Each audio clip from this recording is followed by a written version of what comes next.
ក្នុងភូមិខ្មែរដ៏ស្ងប់ស្ងាត់នារីម្នាក់ឈ្មោះស្រីមុំអង្គុយម្នាក់ឯងក្បែររបងឫស្សីតុនសាយពណ៌សនៅក្នុងដៃរបស់នាងញ័រ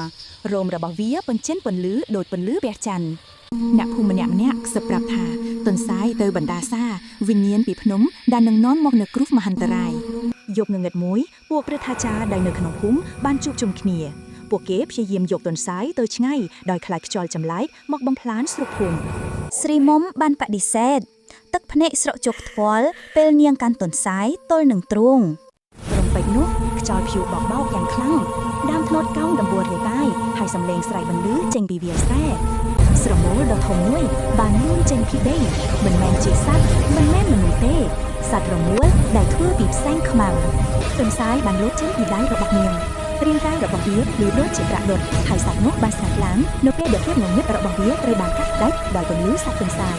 ស្រីមុំលុតជង្គង់យំទាំងភ័យតកស្លុតពេលខ្យល់ព្យុះបានបញ្ចប់អ្នកភូមិបានប្រទះឃើញនាងកំពុងតែអបសត្វតុនសាយដែលអស់កម្លាំងដែលបានជួយបណ្ដេញបិសាចខ្មៅចេញពីភូមិពួកគេយកច្រឡំខកថាតុនសាយសនាំគ្រោះដល់អ្នកភូមិការពិតតុនសាយទេដែលជួយជីវិតពួកគេហើយពួកអ្នកភូមិក៏អោនក្បាលគោរពដល់សត្វតុនសាយស